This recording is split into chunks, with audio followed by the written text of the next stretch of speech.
할렐루야. 오늘 하루를 주신 하나님께 영광과 찬송을 올려드립니다. 그리고 또한 하루를 예배로 시작하는 여러분들을 축복합니다. 기도하겠습니다. 아버지 하나님 감사합니다. 하나님께서 우리를 사랑하셔서 오늘도 새로운 날을 주셨고 또 새로운 기회를 주셨습니다. 주님, 오늘도 주님만 생각하기를 원합니다. 오늘도 주의 말씀만 붙잡기를 원합니다. 하나님과 동행하는 삶을 살게 하여 주시고 하나님께 순종하는 삶을 살게 하여 주시옵소서. 아버지 하나님, 오늘이라는 이 날을 통해 하나님께 더 가까이 가기를 원합니다. 하나님과 함께 하나님의 거룩한 사역에 참여하기를 원합니다. 주님, 우리를 도구로 사용하여 주시고 아버지 하나님께서 맡겨주신 아름다운 일들, 선한 일에 힘쓸 수 있도록 우리에게 지혜와 명철을 더하여 주옵소서. 주님, 우리는 능력이 부족합니다. 지혜도 없습니다. 하나님께 공급받기를 원합니다. 능력을 주시옵소서. 하늘의 신령한 지혜를 허락하여 주옵소서. 오늘도 하나님의 영광을 위해서 아버지 하나님과 동행하는 삶을 살기 위해서 살아갈 수 있도록 인도하여 주옵소서. 예수 그리스도의 이름으로 기도하옵나이다. 아멘. 다 함께 찬송가 484장 찬양드립니다.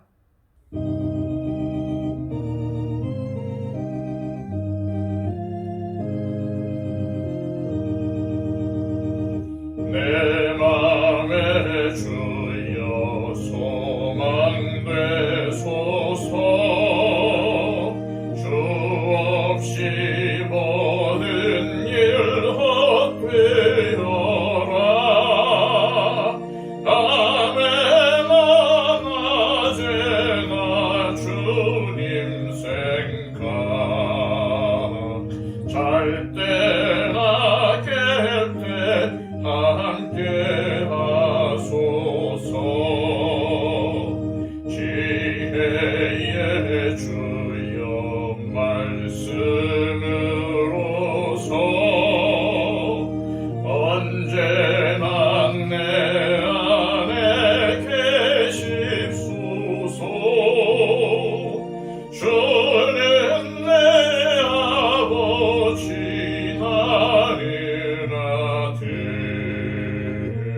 주 안에 내가 늘 함께하네.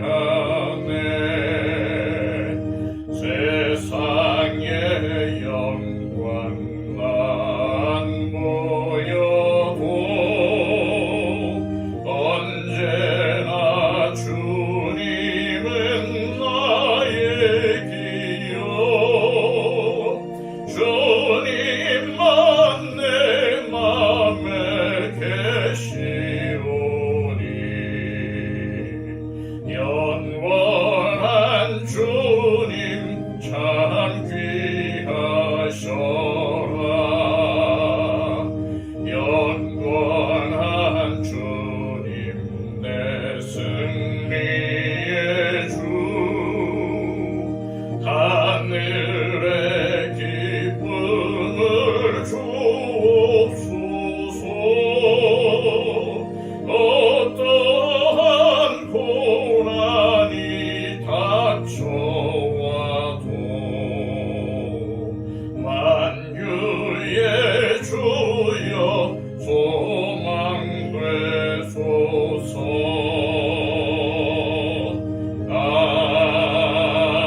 아멘. 이 시간 우리에게 주시는 하나님의 말씀은 신약성경 고린도후서 10장 9절에서 12절까지의 말씀입니다. 신약성경 296쪽입니다. 이는 내가 편지들로 너희를 놀라게 하려는 것 같이 생각하지 않게 함이라. 그들의 말이 그의 편지들은 무게가 있고 힘이 있으나 그가 몸으로 대할 때는 약하고 그 말도 시원하지 않다 하니, 이런 사람은 우리가 떠나 있을 때에 편지들로 말하는 것과 함께 있을 때에 행하는 일이 같은 것임을 알지라. 우리는 자기를 칭찬하는 어떤 자와 더불어 감히 짝하며 비교할 수 없노라. 그러나 그들이 자기로서 자기를 헤아리고 자기로서 자기를 비교하니 지혜가 없도다. 아멘. 모든 사람들은 나름 자기의 기준을 가지고 살아갑니다. 그 기준을 가지고 자신이나 다른 사람, 그리고 세상을 판단하지요. 이런 기준들은 태어난 나라나 가정, 자라면서 접하게 된 시대적 배경, 주로 살았던 지역의 분위기, 영향을 받은 사람이나 배운 지식 등 여러 가지 경험을 통해서 자기 기준의 틀이 세워집니다. 이렇게 기준이 세워지면 그 틀을 깨고 새로운 사고를 받아들인다는 것은 여간 힘든 것이 아닙니다. 그래서 나이가 들어서도 자신의 사고를 반성하며 잘못된 부분은 기꺼이 인정하고 새로운 생각을 받아들이려는 사람은 정말로 끊임없이 성장하고 성숙하려고 노력하는 사람이라고 볼 수 있는 것입니다. 반면에 자기의 생각의 기준이 너무나도 강한 나머지 뭔가 오류가 있다는 것을 알면서도 새로운 것을 받아들일 생각조차 하지 않는 사람들도 있습니다. 바울을 대적했던 세력도 이 점에서 큰 문제가 있었습니다. 그들의 판단 기준은 바로 그들 자신이었습니다. 그들은 스스로 평가하며 자기들끼리 서로 비교했던 것입니다. 나는 예수님을 내 눈으로 지켜봤다. 나는 예수님처럼 유대인이다. 또 구약 성경을 잘 알고 있다. 무엇보다도 나는 유명한 사도의 추천서를 가지고 있다. 는 등의 그들 자신의 기준을 가지고 평가하면서 자기들이야말로 참된 사도라고 주장을 했고 성도들은 이것에 현혹이 되었던 것입니다. 또한 그들은 자신들의 기준으로 바울을 평가했습니다. 우리는 10절 말씀을 통해서 그들이 바울을 어떻게 평가했는지 알 수 있습니다.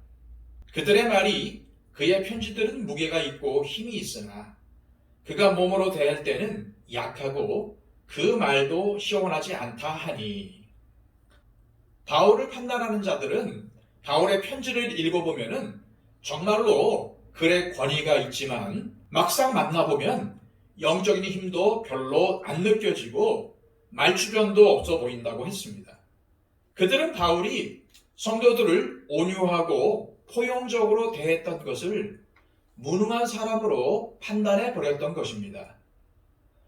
이런 주장이 일부 성도들에게 통했던 이유는 당시 헬라 문화는 수사학적인 언변으로 청중들을 잘 설득하는 사람을 존중하고 대접하는 분위기가 강했기 때문이었습니다.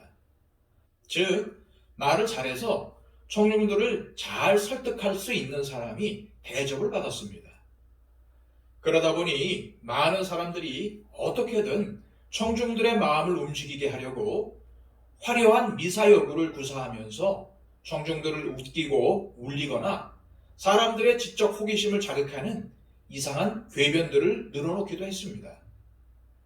물론 바울도 사람들이 하나님의 말씀을 잘 이해하고 받아들이게 하려고 비유를 사용하기도 했고 당시 사람들에게 잘 알려진 말도 인용하곤 했습니다.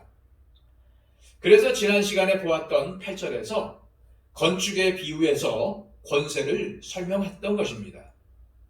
하지만 바울은 복음의 세상적인 웅변술이나 세상 지혜가 서로 뒤섞이는 것을 조심했습니다. 왜냐하면 사역자들의 웅변술이나 그의 세상적인 지식이나 지혜가 더 드러나서 오히려 그가 전하는 복음의 진리가 가려지면 안 되기 때문에 극히 조심했던 것입니다. 그러다 보니 바울은 당시 사람들이 연설했던 방식과는 조금 다르게 말씀을 전하고 가르쳤습니다. 바울에게 중요한 것은 세상적인 감동이 아니라 복음을 듣고 복음을 들은 사람들의 삶이 근본적으로 변화되는 것이었습니다. 고린도 교회를 개척했을 때나 교회와 떨어져서 편지로 써야 했었던 때나 또 교회에 직접 방문해서 성도들을 대할 때나 그의 마음의 중심은 한결같았습니다. 그의 목표는 성도들과 교회가 그리스도의 복음 안에서 든든히 서는 것이었습니다. 바울은 오늘 본문을 통해서 왜 대적자들이 스스로 자기 모순에 빠지고 그릇된 판단을 하고 있으며 성도들도 그들 말에 현혹될 수밖에 없는지 밝혔습니다. 그것은 모든 판단 기준을 자기 자신에게 두었기 때문이었습니다. 12절 말씀입니다. 우리는 자기를 칭찬하는 어떤 자와 더불어 감히 짝하며 비교할 수 없노라. 그러나 그들이 자기로서 자기를 헤아리고 자기로서 자기를 비교하니 지혜가 없도다. 바울을 대적하며 교회를 어지럽히는 세력들은 이처럼 평가 기준을 자기 자신으로 삼았습니다.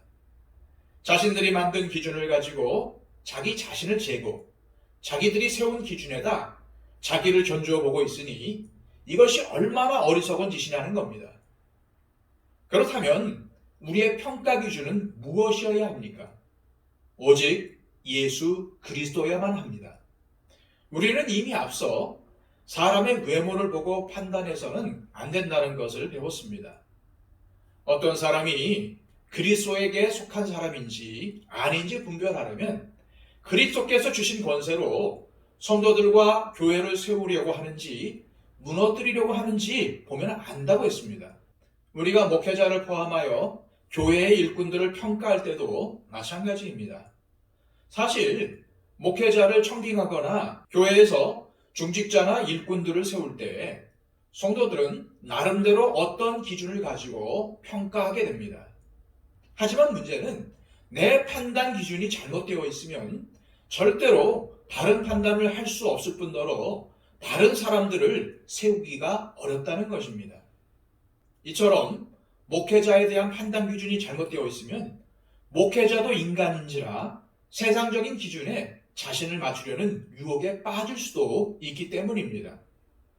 중직자나 일꾼들을 세울 때에도 신앙이 우선이 아니라 얼마나 헌금을 많이 하느냐, 얼마나 사회적인 지위가 높으냐, 누구 집안이냐 여기에 따라서 세운다면 교회가 그리스도 중심으로 건강하게 성장할 수가 없을 것입니다. 머리로는 그리스도가 모든 것의 기준이라고 생각을 해도 실상은 우리 스스로가 세워놓은 기준으로 교회 직분자를 세우고 우리의 기준으로 신앙생활을 한다면 이것은 판단 기준이 그리스도가 아니라 우리 자신이 되는 것입니다. 바울은 11절에서 자신이 고린도 교인들과 떨어져서 편지로 하는 말이나 성도들과 함께 있을 때 하는 말 사이에 아무런 차이가 없다고 말합니다. 이것은 바울이 그리스도를 모든 것의 기준으로 삼았기 때문임을 알 수 있습니다. 대적자들이 비난했던 것처럼 바울은 편지에서는 상당히 강력한 표현으로 말씀을 전한 반면 성도들과 직접 대면할 때에는 약해 보이고 말이 시원하지 않았을 수도 있습니다. 그러나 이처럼 목회자가 모든 상황 속에서 그리스도를 판단의 기준으로 삼고 있다면 성령님께서 이끄시는 대로 어떤 때는 강하게, 어떤 때는 부드럽고 온화하게 섬길 수 있는 것입니다.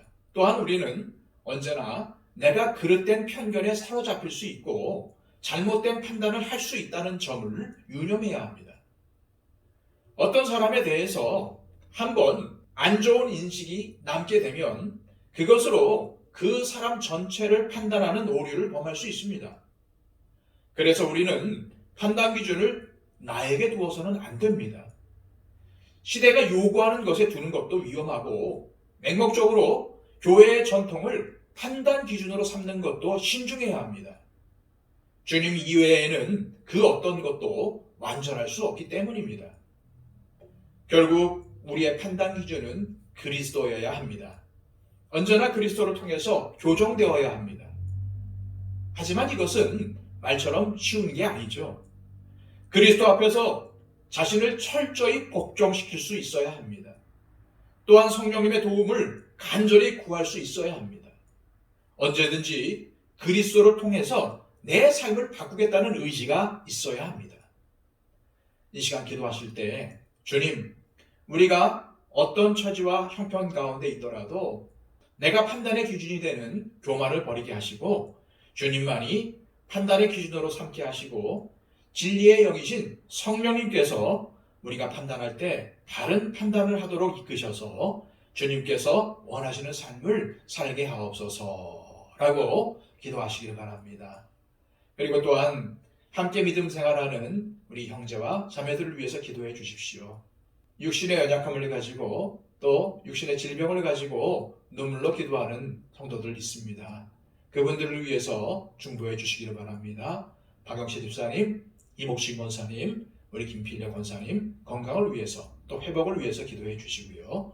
또 여러 가지 어려움과 고난 가운데 있는 우리 형제와 자매들을 위해서도 중보해 주시기를 바랍니다. 우리 더처치가 주님께서 기뻐하시는 공동체가 되게 해달라고 기도해 주시고요. 그 이름처럼 초대교회를 닮아가는 교회가 되게 해달라고 기도하시기를 바랍니다. 그리고 또한 온 세계를 다니면서 복음을 전파하는 선교사님들의 사역을 위해서 기도해 주시고요. 지진으로 인해서 피해를 당한 튀르키예와 시리아를 위해서 기도해 주시기를 바랍니다. 우리 다 함께 기도하겠습니다.